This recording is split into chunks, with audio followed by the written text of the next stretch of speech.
I thought I was just the grateful husband holding her purse at fancy parties. But when her phone lit up with "Can't stop thinking about last night" from another man, everything changed. My successful white CEO wife had been playing me for a fool, carrying another man's baby while planning to take everything in the divorce. But what Whitney didn't know was that her own lawyers had made a fatal mistake 3 years ago, one that was about to flip our entire world upside down.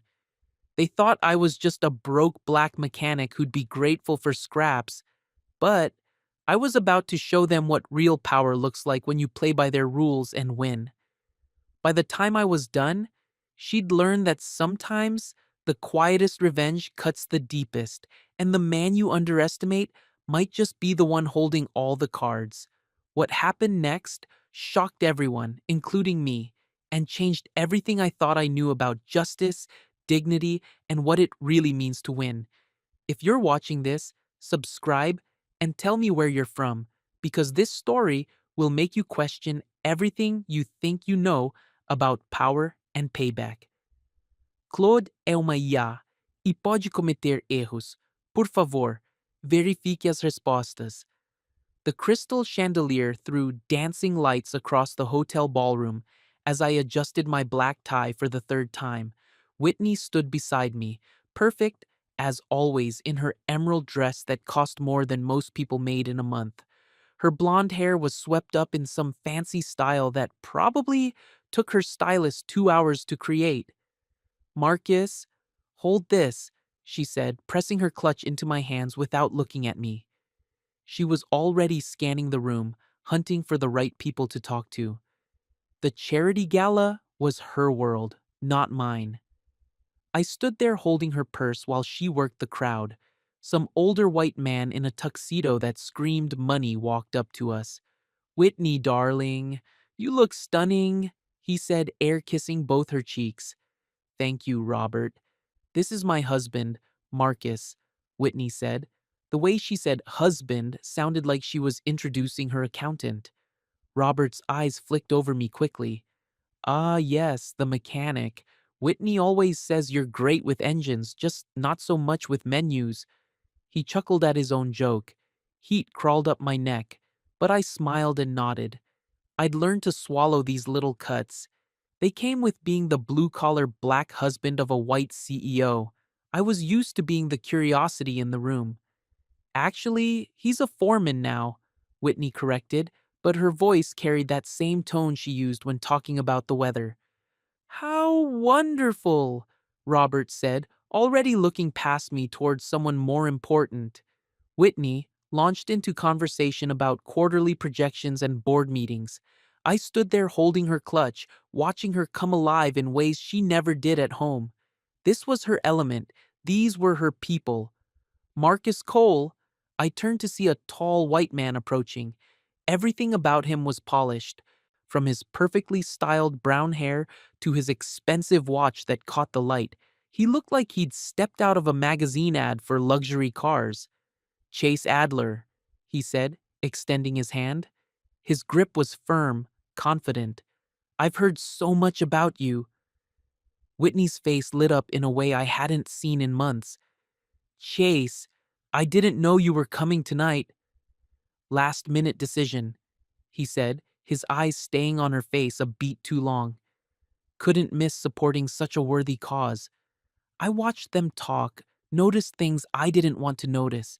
The way Whitney's voice got softer when she spoke to him, how she touched her hair when he complimented her dress, the way they seemed to have their own language, referencing conversations I wasn't part of. "Marcus, Chase went to Harvard too," Whitney said, like that explained everything. "Business school," Chase added. "Whitney and I were in the same economics seminar. Professor Martinez, remember?" They shared a laugh about some inside joke. I stood there holding the clutch, feeling like furniture. "What do you do now?" I asked Chase, trying to join the conversation. "Private equity," he said. "I help companies reach their potential." The way he said it made it sound noble, like he was saving lives instead of moving money around. "That must be interesting work," I said. It has its rewards, Chase replied, glancing at Whitney. Speaking of which, I should mention that opportunity we discussed, Whitney, the board position at Meridian Holdings. Whitney's eyes brightened. Really? They're still considering me? More than considering. They're impressed by your vision. Chase leaned closer. We should grab coffee this week and go over the details. I felt something cold settle in my stomach. This was the first I'd heard about any board position. The conversation continued around me, over me, through me. Talk of mergers and acquisitions, of weekend trips to the Hamptons, of people I'd never met doing things I'd never do. I was a stranger at my own wife's party. Marcus, would you mind getting my wrap? Whitney asked without looking at me. It's getting chilly in here. Of course. I walked toward the coat check, past groups of people who looked like they belonged in a country club catalog. Their conversations followed me. Stock options, vacation homes in Aspen, private schools for children who weren't even born yet. The coat check girl handed me Whitney's wrap, a cashmere piece that cost more than I made in 2 weeks at the shop. When I turned around, I could see Whitney and Chase still talking, their heads bent together like conspirators sharing secrets. Something about the scene made my chest tight. Maybe it was the way Chase's hand rested on the small of her back, or how Whitney laughed at something he said, throwing her head back in genuine delight. When was the last time she'd laughed like that with me? I walked back slowly, watching them. Chase said something that made Whitney cover her mouth, trying not to laugh too loud. Their body language spoke a language I didn't want to understand. Here's your wrap, I said, draping it over her shoulders. Thank you, honey, Whitney said, but her attention was still on Chase. Chase was just telling me about his trip to Monaco. Apparently, the yacht parties there are incredible. I'll have to take you sometime, Chase said to Whitney. Then, like he remembered I was there, he added, both of you, of course. The lie tasted bitter in the air between us. We stayed another hour. I watched Whitney network, watched her transform into this confident, powerful woman who commanded respect. I held her clutch, got her drinks, smiled at the right moments. I played my role as the supportive husband who knew his place, but I also watched Chase, watched how he moved through the room like he owned it, how other powerful people sought him out, how he and Whitney seemed to orbit each other all evening, finding excuses to talk, to touch hands while laughing, to stand just a little too close. By the time we reached the valet line outside, my jaw ached from fake smiling. What a wonderful evening, Whitney said, checking her phone. The foundation raised over $2 million tonight. That's great, I said, though my mind was somewhere else. Chase appeared beside us as we waited for our car. Whitney, that conversation about the Meridian opportunity, I meant what I said about coffee. How's Thursday morning? Perfect, Whitney said quickly. The usual place? The usual place, Chase confirmed. They shared another one of those looks that cut me out completely. The valet brought our SUV around. I tipped the kid and held the passenger door for Whitney. Good seeing you, Marcus, Chase said, shaking my hand again. His smile was perfect, practiced. Take care of this amazing woman. I wanted to say something sharp, something that would wipe that smug look off his face. Instead, I nodded and got behind the wheel. Whitney waved goodbye to Chase as we pulled away from the hotel. In the rearview mirror, I watched him light a cigarette and check his phone, completely unbothered by the world.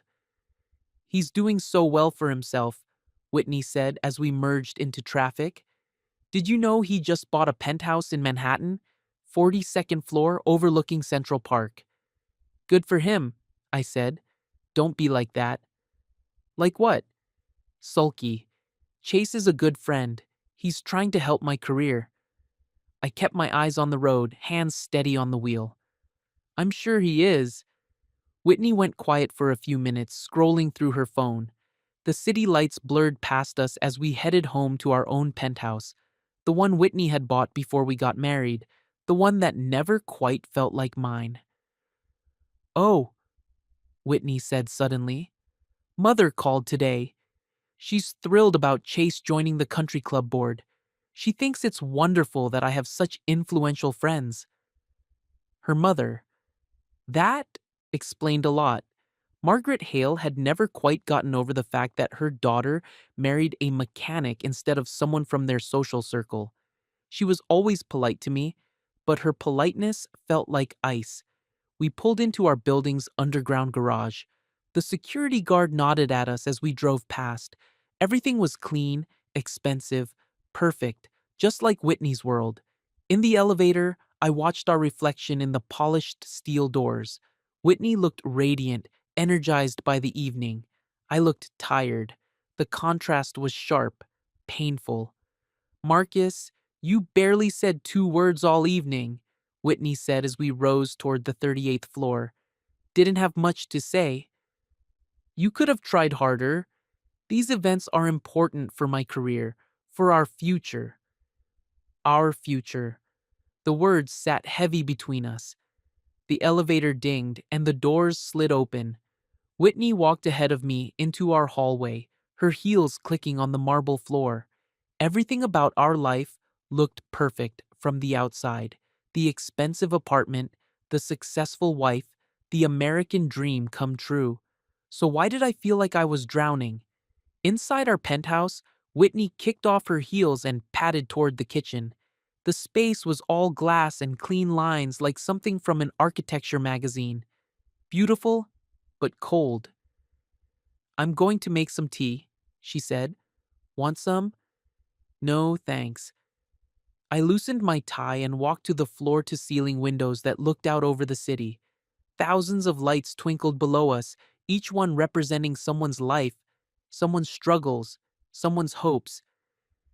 Whitney, can I ask you something? She was rummaging through the cabinet, looking for her fancy tea. How long have you been talking to Chase about this board position? Her hands stilled for just a moment. A few weeks. Why? Just wondering why you didn't mention it to me. It's not definite yet. I didn't want to get your hopes up. But that wasn't the real reason, and we both knew it. The real reason was that my opinion didn't matter in Whitney's professional world. I was the husband she came home to, not the partner she planned her future with. I watched her make her tea, noting the careful way she avoided my eyes. Something was different about her lately. She'd been working later, taking more phone calls in the other room, spending more time on her appearance. I'm going to bed, I said. I'll be up in a minute, Whitney replied, but she was already settling onto the couch with her tea and her phone, ready to scroll through whatever social media platform would show her pictures of tonight's event. In our bedroom, I changed out of my tuxedo and hung it carefully in the closet. The expensive fabric felt foreign on my hands. This wasn't my world, would never be my world, no matter how many galas I attended or how many clutches I held.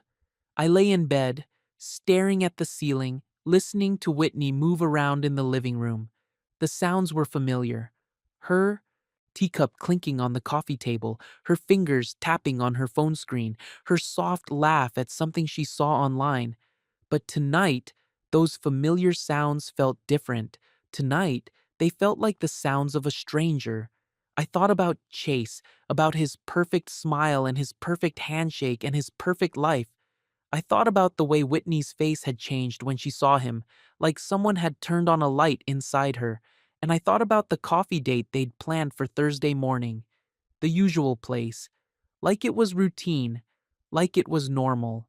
Sleep didn't come easy that night, and when it finally did, my dreams were full of crystal chandeliers and cold laughter and the sound of my wife's heels walking away from me down an endless hallway. I woke up knowing that something was about to break. I just didn't know how bad the damage would be. But I was about to find out. Thursday morning came too fast. I woke up before my alarm, the gray dawn light filtering through our bedroom curtains. Whitney was already gone. Her side of the bed cold, coffee cup in the sink, a faint trace of her perfume hanging in the air. She'd left early for her coffee date with Chase, the usual place. I got dressed for work, pulling on my coveralls and steel-toed boots. In the bathroom mirror, I looked at myself, really looked. 30 years old, broad shoulders from years of lifting engines, hands that were clean now but would be stained with grease by noon. I was everything Chase wasn't.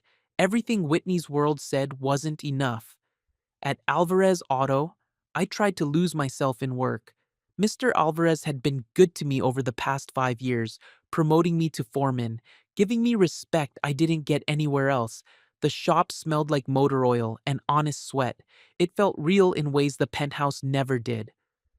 Marcus, you okay today? Asked Leo, one of the younger mechanics. You seem quiet. Just thinking, I said, tightening a bolt on the engine we were rebuilding. But thinking was dangerous. Thinking led to questions I didn't want answers to. Questions like, how many coffee dates had there been? How many business meetings that went late into the evening? How many times had Whitney mentioned Chase's name in the past month? My phone buzzed around noon. A text from Whitney. Running late today. Don't wait up for dinner. Board meeting ran over. Except I knew there was no board meeting scheduled for today. I'd seen her calendar this morning when she left it open on the kitchen counter. Boss, you're gonna strip that bolt, Leo said, pointing to my hands. I looked down. My knuckles were white from gripping the wrench too hard. I forced myself to relax, to breathe. Take your lunch break, I told Leo. I got this. Alone in the shop, I let my mind wander to places it shouldn't go. I thought about Whitney getting ready this morning, spending extra time on her makeup.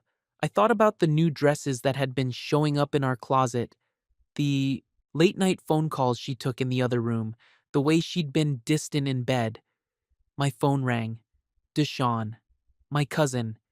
Hey man, you sound rough, he said after I answered. Everything good? Deshaun was the only family I had left in the city.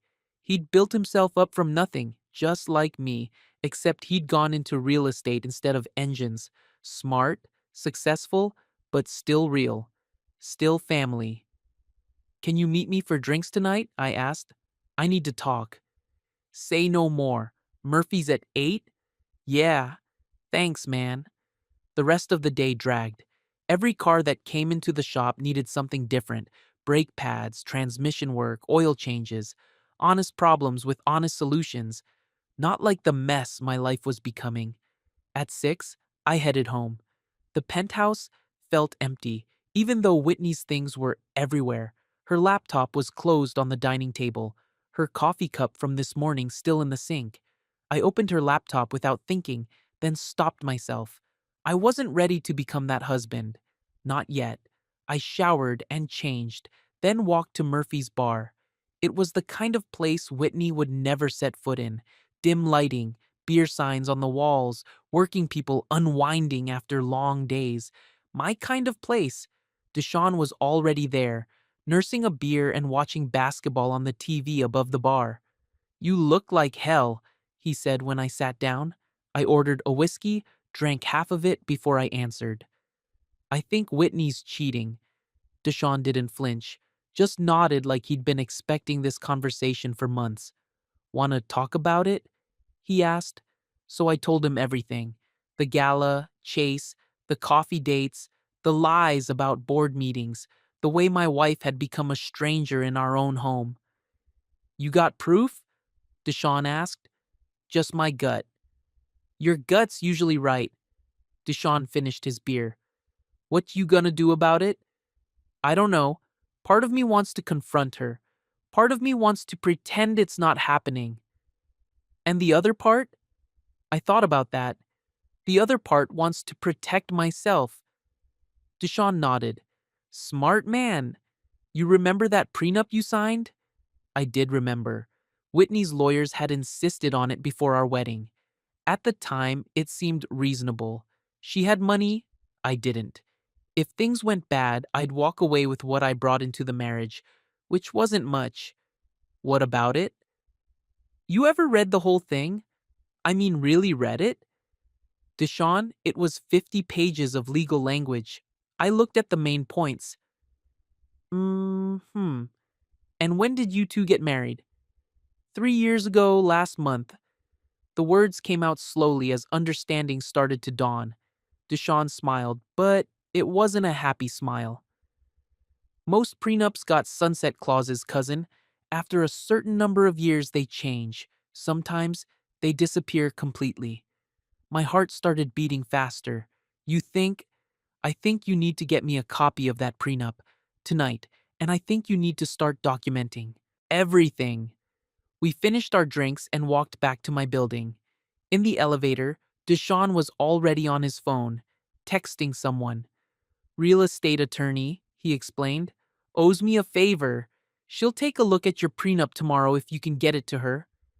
The penthouse was still empty when we got there. Whitney's things were exactly where she'd left them, which meant she hadn't been home since this morning. I found our marriage documents in Whitney's home office, in a file cabinet she kept locked. The key was in her jewelry box. She'd always been careless about security, trusting that I'd never snoop through her things. But tonight, trust was a luxury I couldn't afford. Deshawn photographed every page with his phone while I kept watch. The prenup was exactly as complicated as I remembered, full of legal terms and conditions that made my head hurt. Got it, Deshawn said, sliding the documents back into place.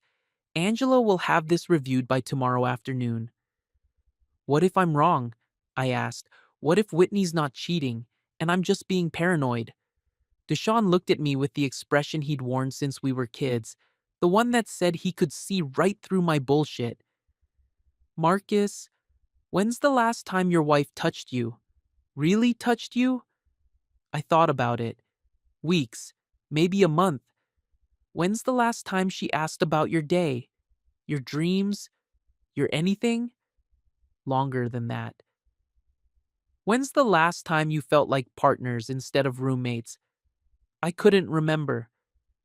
Man, whether she's cheating or not, your marriage is already over.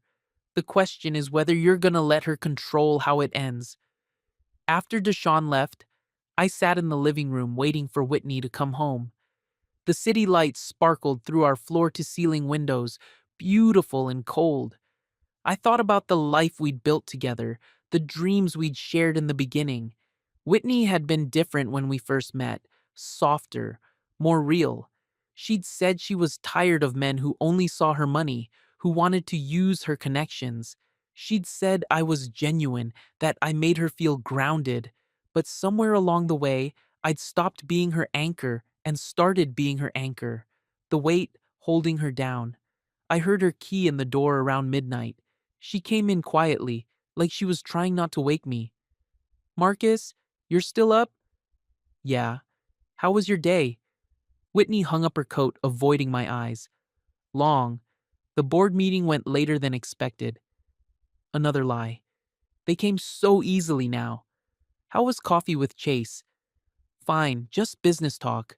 She moved toward the bedroom. I'm exhausted, going to bed. I watched her go, noting the guilt in her shoulders, the way she wouldn't look at me directly. In the morning, there would be more lies, more excuses, more distance between us. But tonight, I started planning. I made a list of our joint assets, the penthouse, our cars, the investment accounts Whitney had set up. I took pictures of serial numbers on expensive items, downloaded bank statements, gathered documents. If Deshawn was right about the prenup, if there really was a sunset clause, then the game was about to change. Whitney thought she held all the cards because she made more money, because this was her world, because I was just the blue-collar husband who didn't understand how things worked. But maybe it was time to show her how wrong she was. My phone buzzed with a text message. Unknown number. We need to talk. Tomorrow, 2 p.m., Central Park coffee cart near the pond. Come alone. H.H. Harper Lynn, Whitney's assistant. What could she possibly want with me? I stared at the message for a long time before deleting it. Then I went to bed, lying next to my wife who felt like a stranger, planning for a war I'd never wanted to fight. But some battles choose you, and when they do, you better be ready. Friday afternoon found me walking through Central Park, looking for a coffee cart near the pond. The October air was crisp, leaves starting to turn, couples walked hand in hand, families played on the grass, joggers ran past with determined expressions. Normal people living normal lives. When had my life stopped being normal? I spotted Harper before she saw me. Whitney's assistant was sitting on a bench near the pond, feeding ducks with a bag of breadcrumbs. She looked nervous, checking her phone every few seconds. Harper was young, maybe 27, with the kind of quiet competence that made Whitney depend on her completely. I'd always liked her. She was one of the few people in Whitney's world who treated me like a human being instead of an accessory. "Marcus," she said when I approached. "Thanks for coming. What's this about, Harper?" She patted the bench beside her. I sat down, watching her struggle with whatever she wanted to say. "This is really hard," she started. "I've been Whitney's assistant for 3 years. I like my job. I respect her professionally. But, but I also have a conscience." Harper threw the last of her breadcrumbs to the ducks. "And watching what's happening, it's not right." My stomach dropped. "What's happening?" Harper pulled out her phone and showed me a calendar screenshot. Whitney's schedule for the past month with several lunch meetings and evening events marked with Chase's initials. This morning, she asked me to book a hotel room for next weekend. She said it was for a client retreat. Harper's voice got quieter. "But there are only two names on the reservation, hers and Chase's." The words hit me like a punch to the gut. One thing to suspect, another to know for sure. "Why are you telling me this?" "Because you deserve to know. Because Whitney's about to make some really bad decisions, and someone needs to protect you." Harper looked at me directly. "And because I think she's making a mistake that's going to destroy a good man." I stared at the pond, watching the ducks paddle in circles. "How long?" "The meeting started about 2 months ago. The personal stuff, maybe 6 weeks." 6 weeks. While I'd been working extra hours to save money for the vacation Whitney said she wanted. While I'd been planning surprises for our anniversary next month. While I'd been trying to be the husband I thought she needed. "There's something else," Harper said. "Whitney's been talking to her lawyer. Not about work, about personal matters." My blood went cold. "Divorce?" "I don't know for sure. But she's been asking questions about asset protection, about how to handle things quietly." So Whitney was planning to leave me, planning to control the narrative, probably paint me as the gold digger who couldn't handle being married to a successful woman. She'd get sympathy, I'd get blamed, and she'd ride off into the sunset with Chase, except maybe, if Deshawn was right, she'd miscalculated. "Harper, I need to ask you something, and I need you to be honest." "Okay. If this goes bad, if Whitney and I separate, would you be willing to testify about what you've seen?" Harper was quiet for a long time. "I can't be the reason Whitney loses her job. I won't testify in court or anything public. But you'd confirm what you've told me if asked directly?" "If it came to that, yes. But Marcus, I hope it doesn't come to that." We sat in silence for a few minutes. The ducks had moved on, looking for other people with food. The sun was getting lower, casting long shadows across the park. "What are you going to do?" Harper asked. "Protect myself," I said, quietly. "Whitney doesn't think you will. She told Chase you're too nice, too accepting. Too accepting, like that was a character flaw. She might be surprised." Harper stood up, gathering her things. "Marcus, for what it's worth, I think she's making a huge mistake. You're a good man. You deserve better than this." After she left, I sat by the pond for another hour, thinking. My phone buzzed with texts from Whitney. "Working late again. Don't wait up, sorry." More lies. But now I knew exactly what she was lying about. That evening, I called Deshawn. "Angola looked at your prenup. he said without preamble. You sitting down? Yeah. Sunset clause kicks in after 3 years. As of last month, you're entitled to half of all marital assets acquired during the marriage. That includes the appreciation on the penthouse, since Whitney refinanced it in both your names 2 years ago. I felt something loosen in my chest. How much are we talking about? Couple 100,000, easy, maybe more depending on the current property values. For the first time in weeks, I smiled. Deshawn, I need you to help me with something. Name it. I need to file for divorce, quietly, before Whitney files first. Now you're talking. When do we start? Tomorrow morning. I hung up and looked around our penthouse. Whitney's penthouse. That would soon be partly mine. For 3 years, I'd felt like a guest in my own life. But maybe it was time to stop being grateful for scraps and start claiming what was actually mine. My phone buzzed with another text from Whitney. Don't wait up. Big day tomorrow. Love you. Love you. The words felt empty, automatic, like something she typed without thinking. I didn't text back. Instead, I started making lists: assets, accounts, property, evidence. If Whitney wanted to play games, she was about to learn that she wasn't the only one who could plan ahead. The war was starting, and for the first time since this whole mess began, I felt like I might actually win. Saturday morning, I woke up alone. Whitney's side of the bed was cold, untouched. A note on the kitchen counter said she'd left early for a weekend business retreat. The same retreat Harper had told me about. The hotel room booked for two. I dressed carefully. Clean jeans, button-down shirt, my best jacket. Today, I was filing papers that would change everything. Deshawn met me at the courthouse steps, carrying a leather folder and wearing his serious face. You ready for this? He asked. More than ready. The family law office was nothing like Whitney's world of glass towers and marble lobbies. Simple furniture, fluorescent lights, the smell of coffee and stress. Real people dealing with real problems. Angela Martinez, Deshawn's lawyer friend, was a small woman with sharp eyes and a firm handshake. I've reviewed your prenup, she said, getting straight to business. The sunset clause is ironclad. After 3 years, community property rules apply.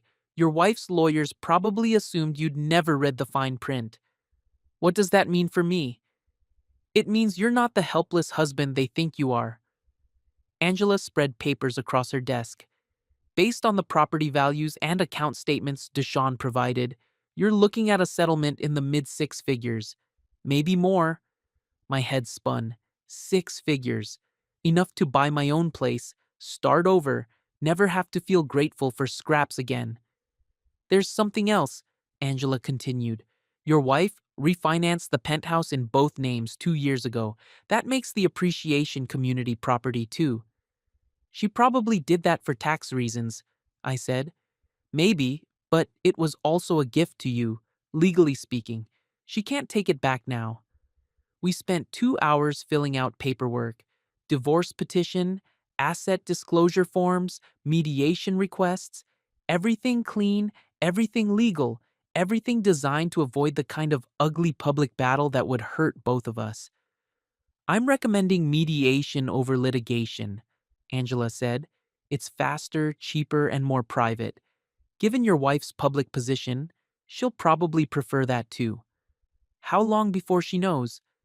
Papers will be served Tuesday. You'll have maybe 48 hours before her lawyers call. Walking out of that office, I felt lighter than I had in months.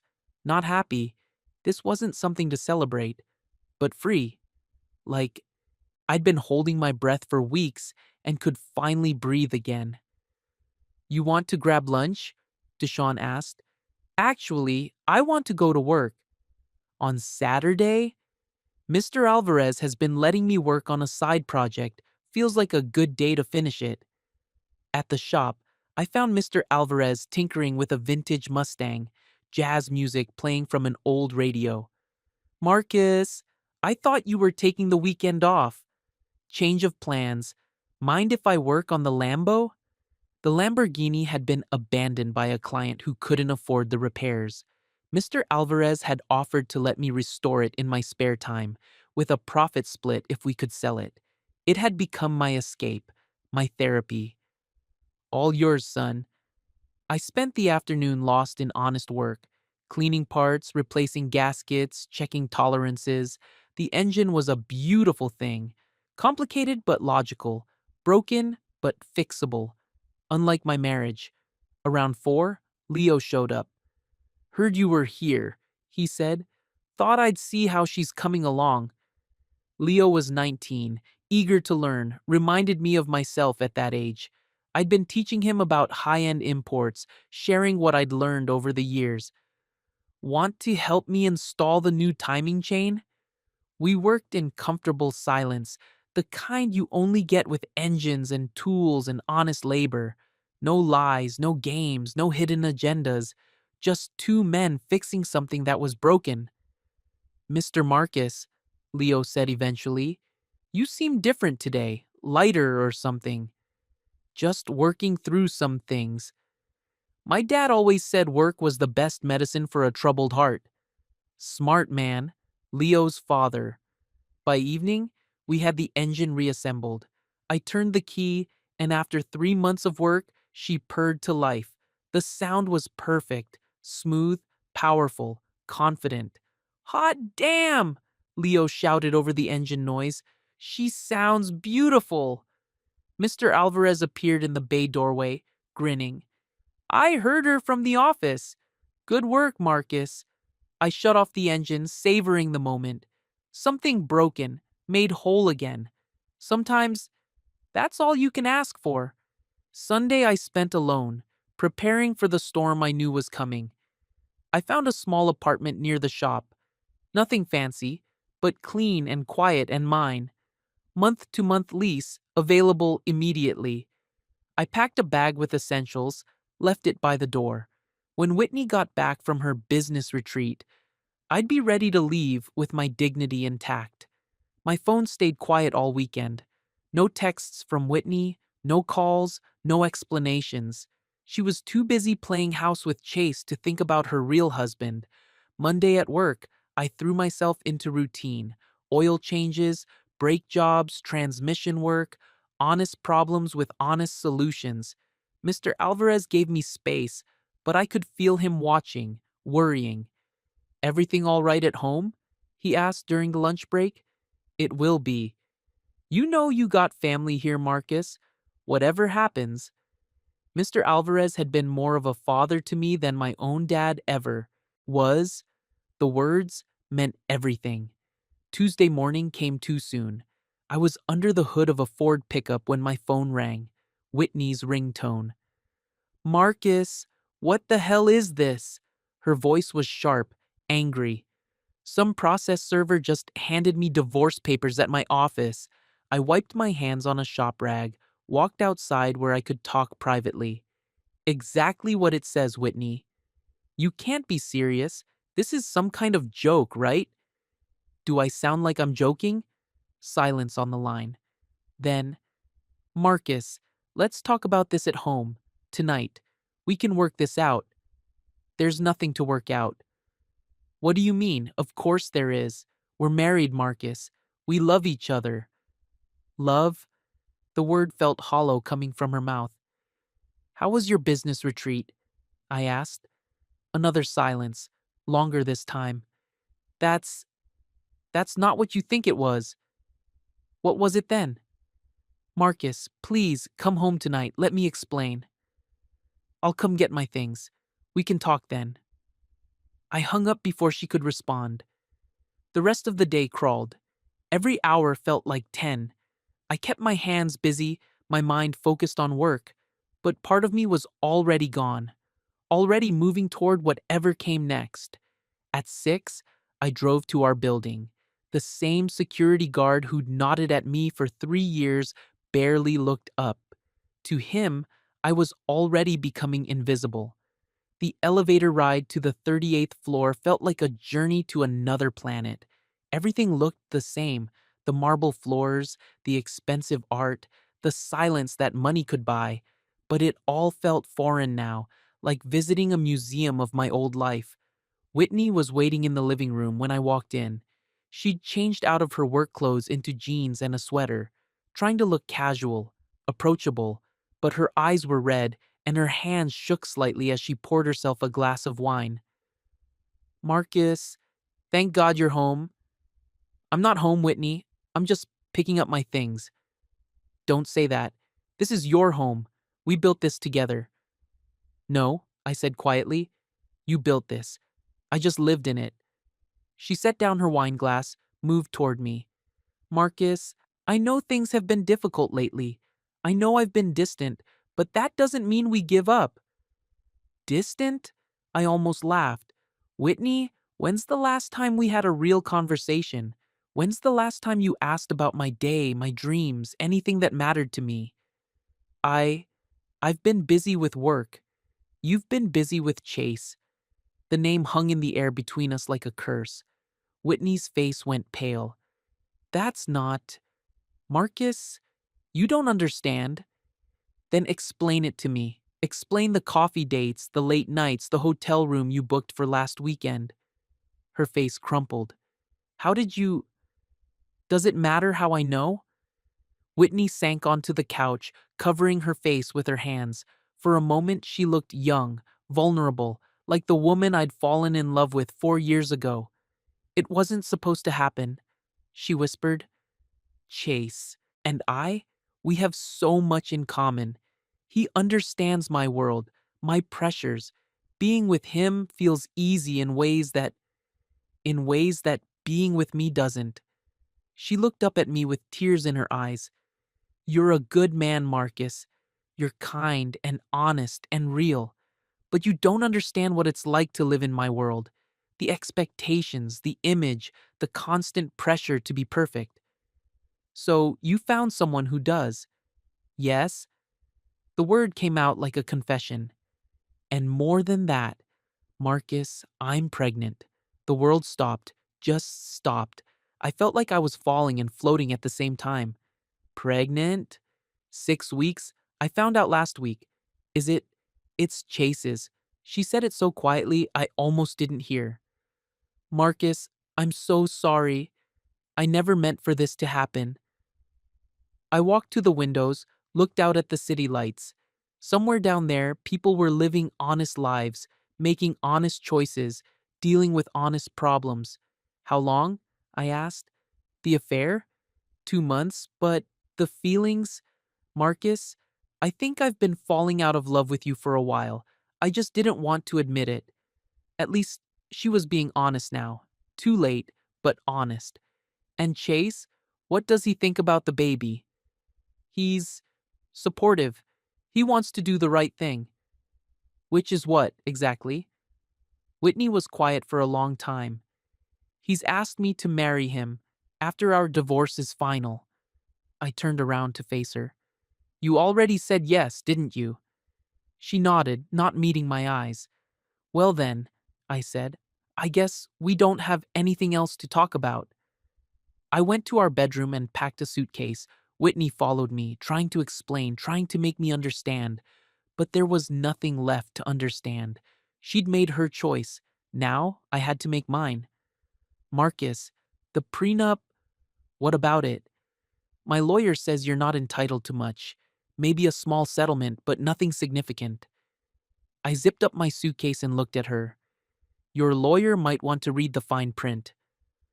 What do you mean? Sunset clause, Whitney. 3 years. We hit that milestone last month. The color drained from her face. That can't be right. Check with your lawyer. You'll find out I'm right. I picked up my suitcase. My attorney will be in touch. Marcus, wait. We can work something out. We don't have to make this ugly. I'm not trying to make it ugly, Whitney. I'm just trying to make it fair.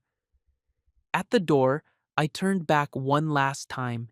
She was standing in our living room, her living room, looking lost and small and scared. For what it's worth, I said, I hope you're happy with him. I really do. I meant it. Anger would come later, but right now I just felt tired. Tired of being the grateful husband, the acceptable charity case, the man who should be thankful for scraps from someone else's table. The security guard looked up when I walked through the lobby with my suitcase. Everything all right, Mr. Cole? Everything's fine, Tom. Just fine. Outside, I loaded my suitcase into my truck and drove toward my new apartment. Small, simple, mine. For the first time in 3 years, I was going home to a place that belonged to me. My phone buzzed with texts from Whitney, then calls. I turned it off and drove in silence through the city streets. Tomorrow, the lawyers would start their dance. There would be papers to sign, assets to divide, a life to untangle. Whitney would learn that her small settlement wouldn't be so small after all. Chase would find out that trading up from a mistress to a wife came with expensive complications. But tonight, I was just a man driving toward his future, whatever that might be. And for the first time in months, that felt like enough. The new apartment smelled like fresh paint and possibility. One bedroom, small kitchen, windows that faced east toward the sunrise instead of west, toward Whitney's world. I set my suitcase down and looked around at the empty space that was mine. Really mine, for the first time in years. My phone had 23 missed calls from Whitney. I deleted them all without listening. Wednesday morning, I woke up to sunlight streaming through unfamiliar windows. No marble countertops, no view of the city skyline, no expensive coffee machine that required a manual to operate. Just a simple space where I could think clearly. At the shop, Mr. Alvarez took one look at me and nodded. "You did it?" he said. It wasn't a question. "Yeah, I did it." "Good man, how do you feel?" I thought about that while I pulled on my coveralls. Free? The workday passed in a blur of familiar routines. But around noon, Harper Lynn appeared in the shop bay, looking nervous and out of place in her business suit. "Marcus, could we talk?" We walked outside, away from the noise of the garage. "Whitney's having a rough morning," Harper said. "Her lawyer confirmed what you told her about the prenup. She's not taking it well." "I'm sorry to hear that." "Are you?" Harper studied my face. "Really?" I thought about it honestly. "Yeah, I am. I never wanted to hurt her. I just wanted to stop being hurt." Harper nodded. "For what it's worth, I think you're doing the right thing. Whitney needs to face consequences for her choices. What about you? Will you be okay when this all comes out?" "I'm giving my notice on Friday. I already have another job lined up." Harper smiled for the first time since I'd known her. "Working for someone who values loyalty." After she left, I went back to work on the Lamborghini. The engine was perfect now, purring like a satisfied cat. Mr. Alvarez had already gotten 3 offers from potential buyers. "This one's special," he said, running his hand over the hood. "You put something of yourself into it." That afternoon, my lawyer called with an update. "Mrs. Cole's attorney wants to meet for mediation next week," Angela said. "They're proposing a settlement offer." "What kind of offer?" 50,000 cash, plus you keep your personal belongings and your truck." I almost laughed. "What did you tell them?" "I told them to read the prenup again, more carefully this time." "And?" "They're asking for a second meeting. Thursday at 2. I think reality is starting to set in." Thursday came gray and drizzly. The mediation office was in a bland downtown building, all beige carpet and fluorescent lighting. Whitney was already there when I arrived, sitting across from a table full of lawyers in expensive suits. She looked tired, older somehow. The pregnancy wasn't showing yet, but something in her face had changed. Maybe it was the weight of consequences finally catching up. "Marcus," she said quietly when I sat down. "Whitney." Her lead attorney was a sharp-faced woman named Patricia Hale. Whitney's mother had recommended her, of course. She laid out their new offer with the confidence of someone who was used to intimidating people. 60,000 cash, my truck, my tools, a mutual non-disclosure agreement. Angela countered with the real numbers. Based on property appreciation and investment growth during our marriage, I was entitled to half of roughly $400,000 in marital assets. The room went quiet. That's that's not possible, Patricia said, but her voice had lost its edge. It's exactly possible, Angela replied, sliding documents across the table. Your client refinanced the penthouse in both names 2 years ago. That makes the appreciation community property. Add in the joint investment accounts and she let the numbers speak for themselves. Whitney stared at the papers like they were written in a foreign language.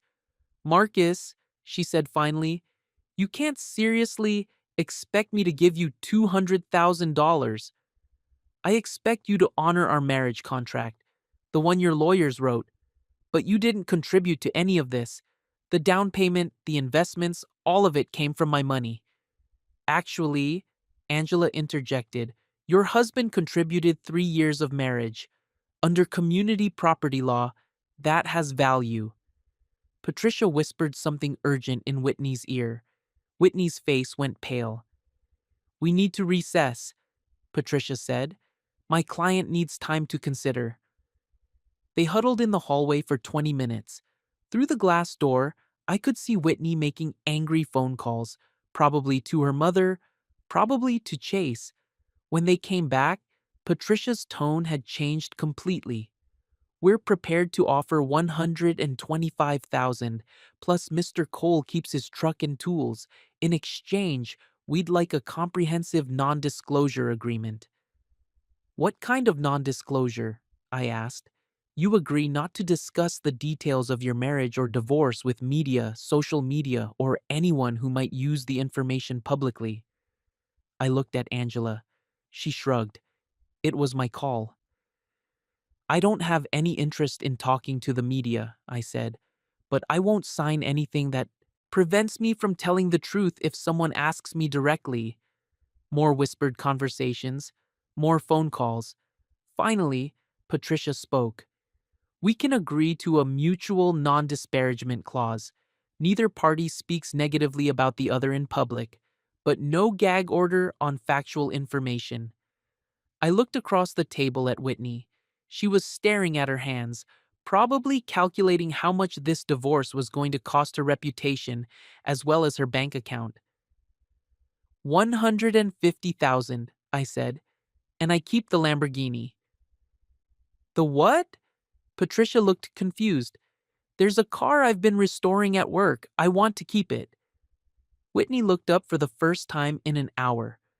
The one in your shop? Yeah. Something soft crossed her face. I remember you talking about that car. You were excited about it. I was. Fine, she said quietly. Keep the car. Patricia looked like she wanted to argue, but Whitney held up her hand. We agreed to the terms. 150,000. The car. Mutual non-disparagement. It took another hour to work out the details. Payment schedule, asset transfers, timeline for moving out of shared accounts. All the messy business of untangling a life. When we were done, Whitney and I walked out together while the lawyers finished paperwork. Marcus, she said when we reached the sidewalk, I want you to know I'm sorry. Not just about the money, but about everything.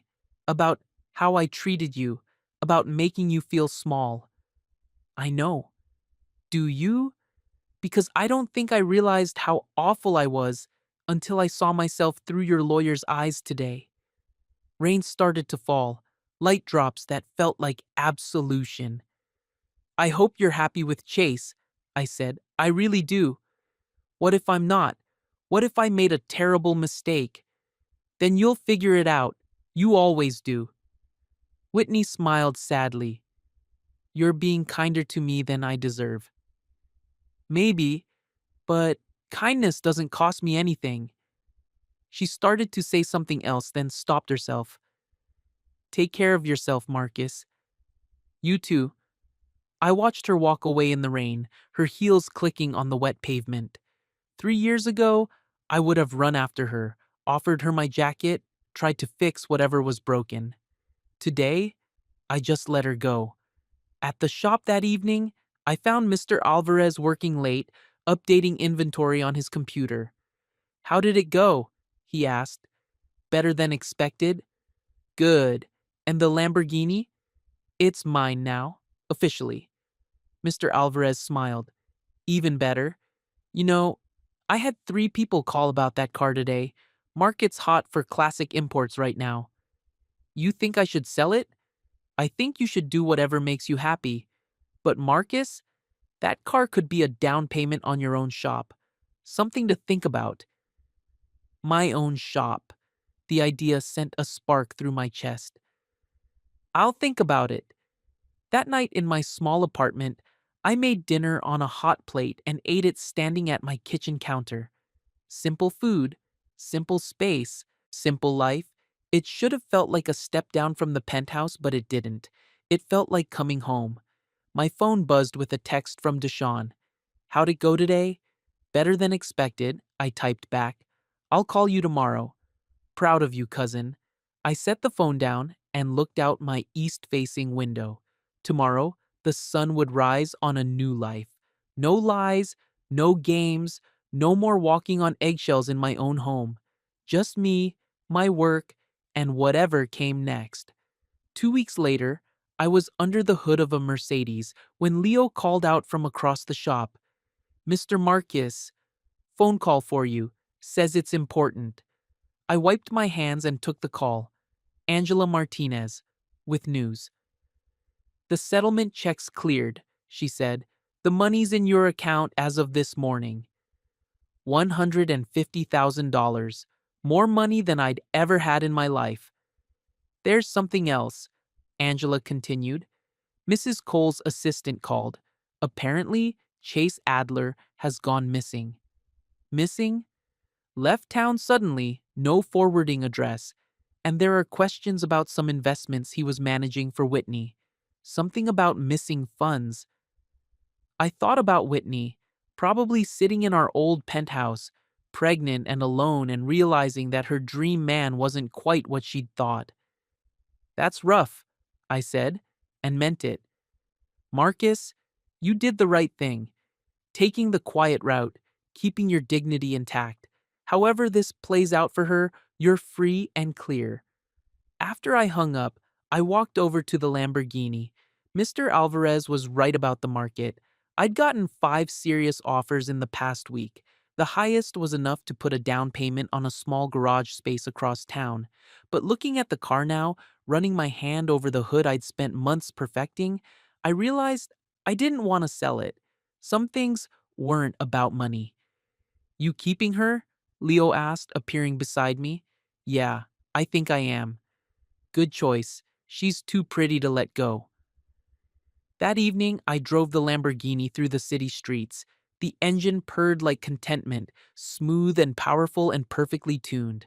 I found myself driving past our old building, Whitney's building now, and seeing lights on in the penthouse windows. For just a moment, I felt a pang of something that might have been regret. Not for leaving, but for the good parts that had gotten lost along the way. The early days when Whitney laughed at my jokes, when she seemed genuinely interested in my dreams, when I thought we were building something together. But that was another life. A life where I made myself small to make someone else feel big. I drove on. My phone rang as I pulled into my apartment complex. Deshawn? Hey man, you busy tonight? Just got home. What's up? Remember Lisa from the barbecue last summer? My friend who runs the community college auto program? I remembered. Smart woman. Easy laugh. The kind of person who listened when you talked. She asked about you yesterday. Said she might have some part-time teaching opportunities if you're interested. Teaching? Adult education classes. Automotive repair for people who can't afford trade school. The idea intrigued me. I don't know anything about teaching. You know about fixing things, and you know about helping people find their strength. Seems like teaching to me. Later that night, I sat in my small living room with a beer and thought about the future. Teaching. Maybe my own shop eventually, A life built on honest work and real relationships. My phone buzzed with a text from an unknown number. Thank you for being kind today. I know I don't deserve it.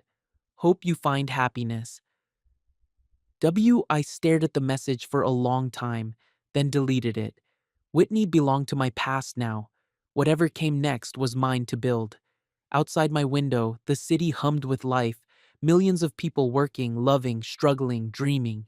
Good people doing their best with what they had. For the first time in years, I felt like one of them. The quiet life, it turned out, was the loudest kind of victory. The end.